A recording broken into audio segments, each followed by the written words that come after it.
حي على الفلاح.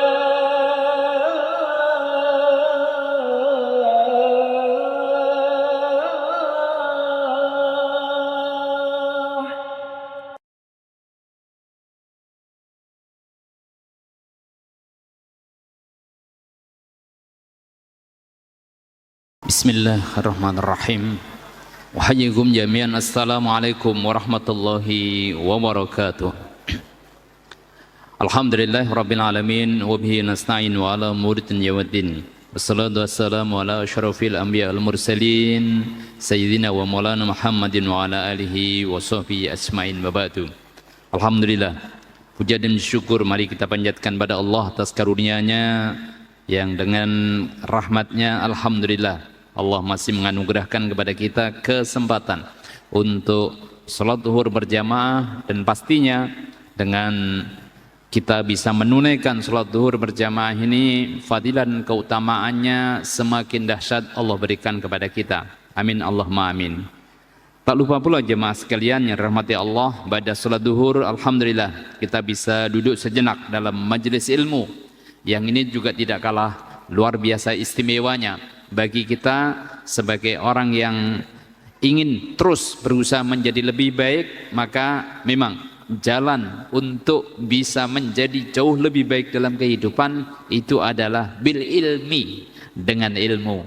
Sehingga jemaah sekalian rahmati Allah Subhanahu wa taala, mari kita lanjutkan bahasan kita pada kesempatan kali ini untuk membahas as-sirah an-nabawiyah, sejarah manusia mulia Rasulullah sallallahu alaihi wasallam.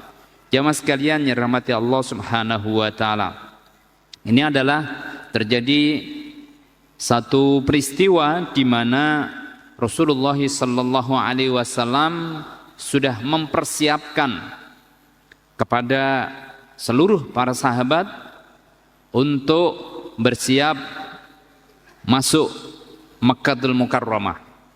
Jamaah sekalian yang rahmati Allah Subhanahu wa taala, pada bahasan sebelumnya telah kita bahas di mana rencana keberangkatan ke Mekah itu masih dirahasiakan oleh Rasulullah sallallahu alaihi wasallam. Sehingga tentu yang dimaksud dirahasiakan di sini adalah dirahasiakan kepada musuh.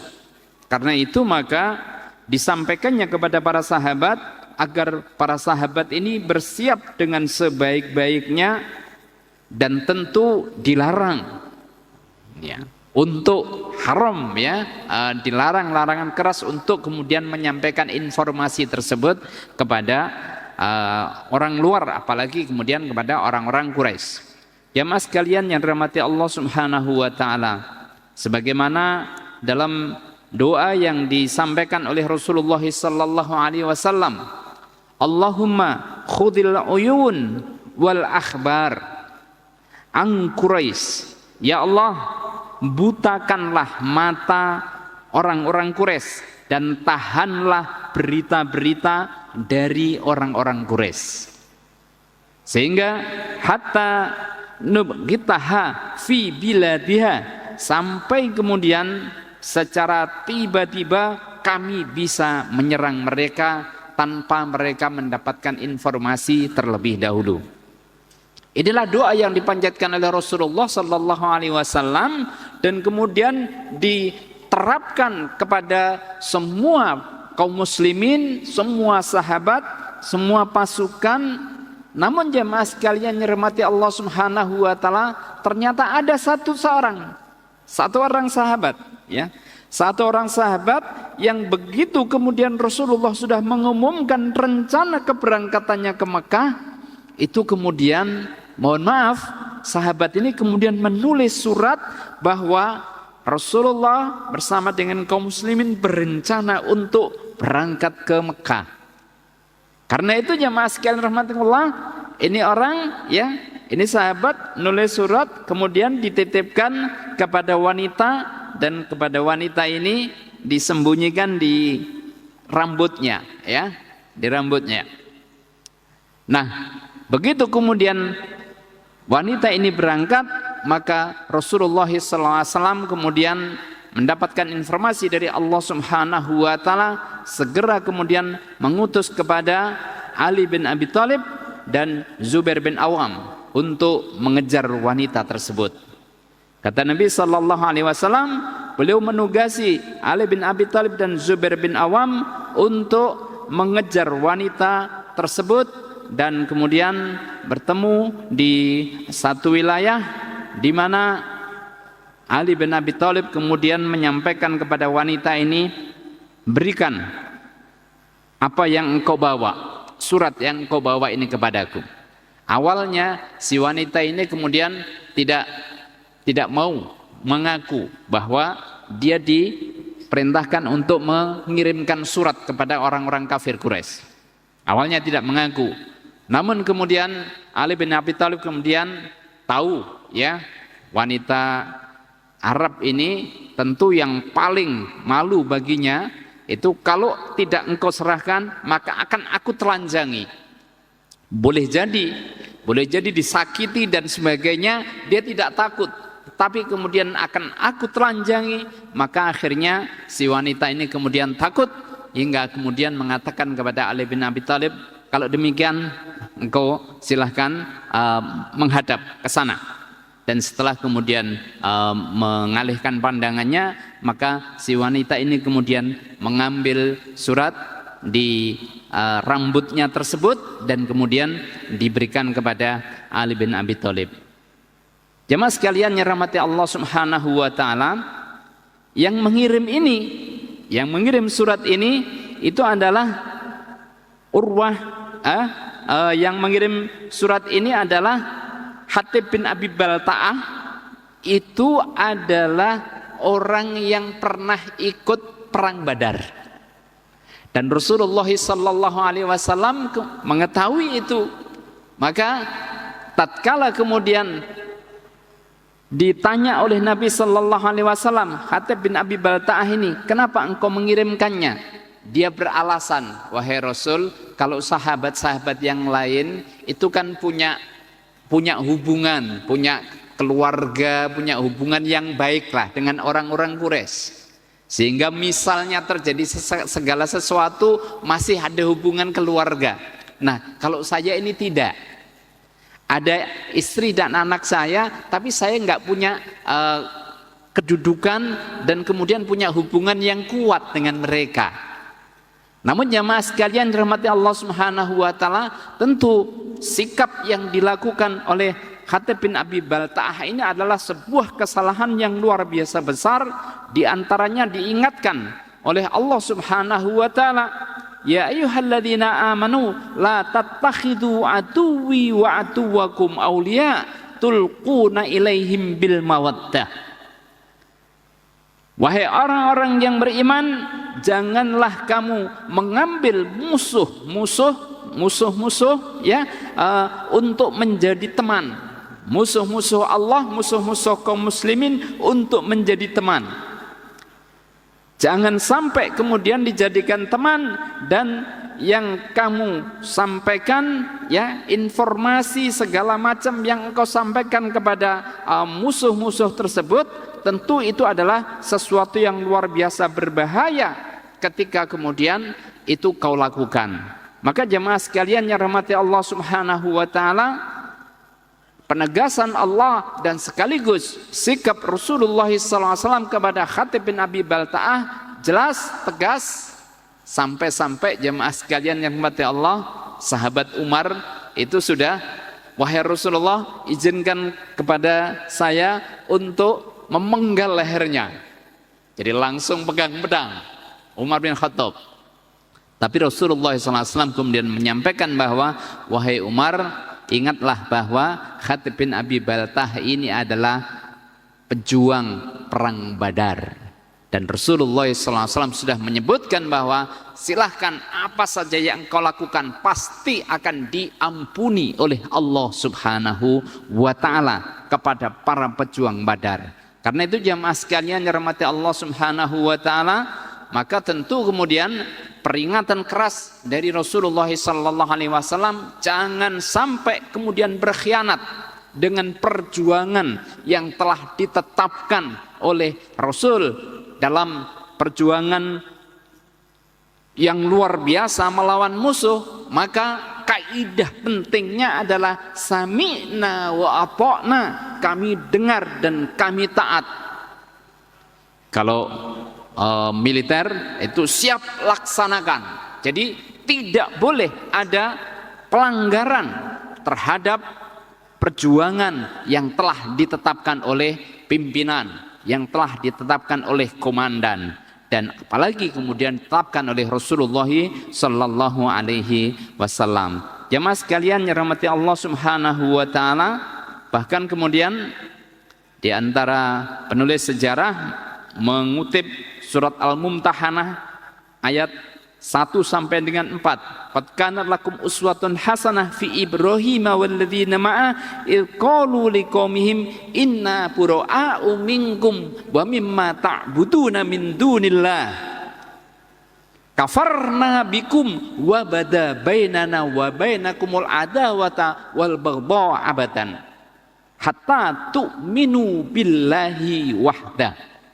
Ini pelajaran yang luar biasa berharga jamaah sekalian rahmati Allah Subhanahu wa taala, sebagaimana saudara-saudara kita kaum muslimin, para pejuang di Gaza, para pejuang di Palestina, mereka komitmennya luar biasa, penderitaannya di luar kemanusiaan jamaah sekalian rahmati Allah.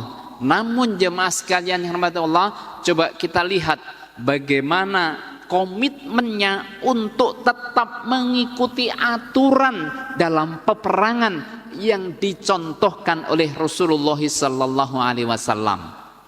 Ini baru saja tanda tangan untuk perdamaian, ya, perjanjian damai di Gaza.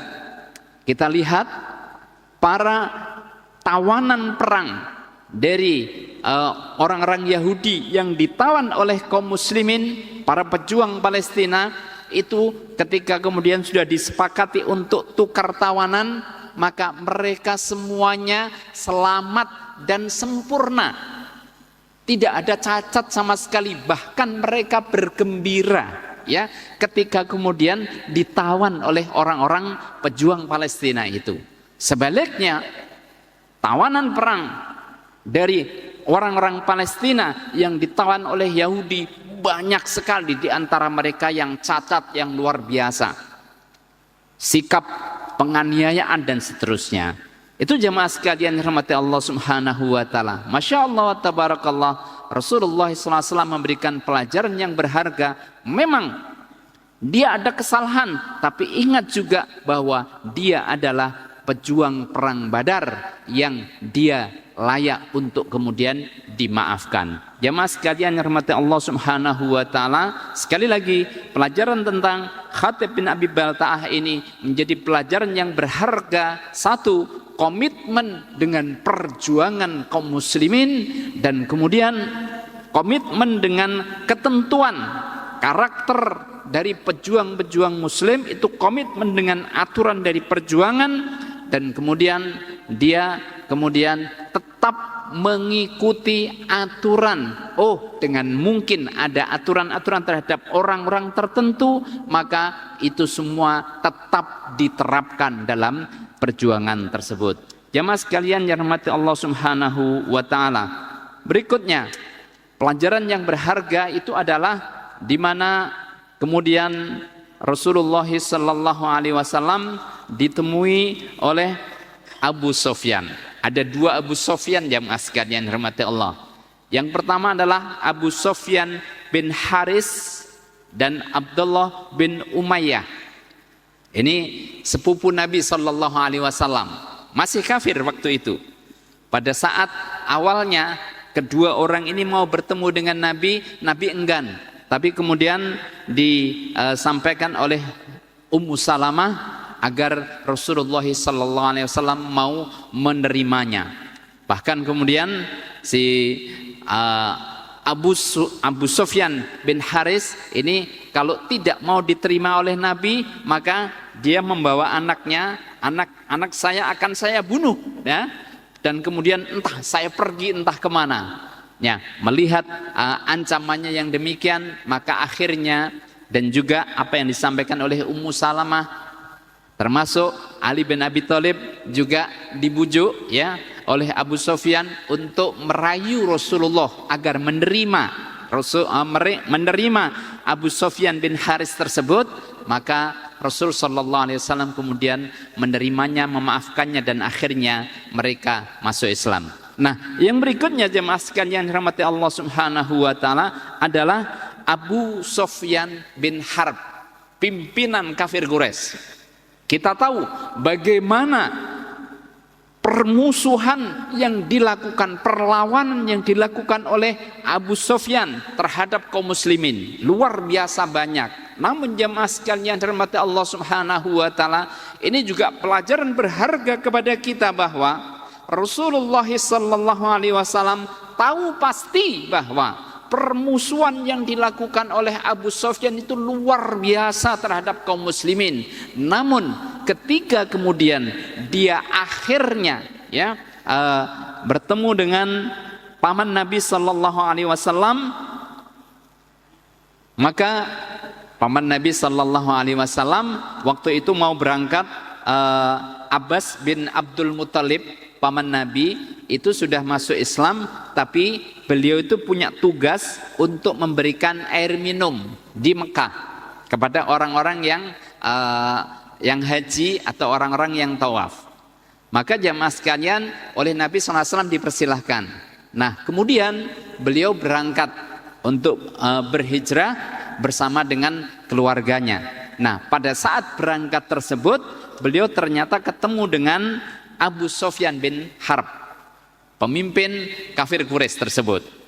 Maka jemaah sekalian rahmati Allah Subhanahu wa taala, akhirnya ditemuilah Abu Sufyan ini oleh Abbas bin Abdul Muthalib dan kemudian diajak ke kemah bersama dengan 10.000 pasukan kaum muslimin tersebut.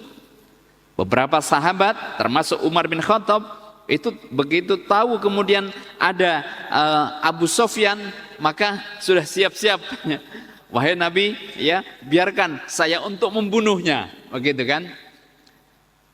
Karena waktu itu datangnya malam, maka jamaah sekalian rahmatullah, Rasulullah SAW kemudian wahai kepada paman beliau, wahai paman Abbas bin Abdul Muthalib, silahkan ajak si Abu Sufyan tadi ke tendamu untuk istirahat dulu, dan kemudian besoknya kemudian datang kepada Nabi sallallahu alaihi wasallam. Cukup panjang mungkin bahasannya, insyaallah mungkin next time kita akan bahas, tetapi pada intinya datang kepada Nabi sallallahu alaihi wasallam hingga akhirnya Abu Sufyan kemudian masuk Islam. Sekali lagi, kisah sampai akhirnya dia mau masuk Islam itu agak panjang bahasannya. Insya Allah kita akan bahas pada kesempatan berikutnya. Tetapi akhirnya Abu Sufyan kemudian bersyahadat, asyhadu an la ilaha illallah wa asyhadu anna Muhammadar Rasulullah, dan setelah itu kemudian hatinya menjadi luluh, menjadi baik terhadap Islam dengan komitmen yang signifikan, yang cukup baik. Hadirin jamaah sekalian yang dirahmati Allah Subhanahu wa taala, itulah peristiwa yang cukup luar biasa dahsyat di awal-awal sebelum kemudian Rasulullah bersama dengan para sahabatnya langsung masuk ke Makkatul Mukarramah. Demikian insyaallah yang kita bisa bahas. Semoga menjadi pelajaran yang berharga bagi kita bahwa siapapun, apalagi kita di bangsa Indonesia, agama apapun yang diperbolehkan di Indonesia ini, maka kita mesti bersikap dengan adab-adab dan akhlak-akhlak Islami yang baik kepada mereka. Kenapa? Karena tidak menutup kemungkinan kemudian Allah memberikan kepadanya anugerah berupa hidayah sehingga mereka kemudian cinta kepada Islam, dan bahkan kemudian mereka semuanya masuk Islam. Itu sangat mungkin, sangat terbuka kesempatan bagi mereka. Demikian jemaah sekalian yang dirahmati Allah Subhanahu wa taala, semoga bermanfaat dan kiranya tidak ada yang ditanyakan, maka mari kita sempurnakan dengan kafaratul majlis. Subhanakallahumma wa bihamdika asyhadu an la ilaha illa anta nastaghfiruka wa natubu ilaik. Assalamualaikum warahmatullahi wabarakatuh.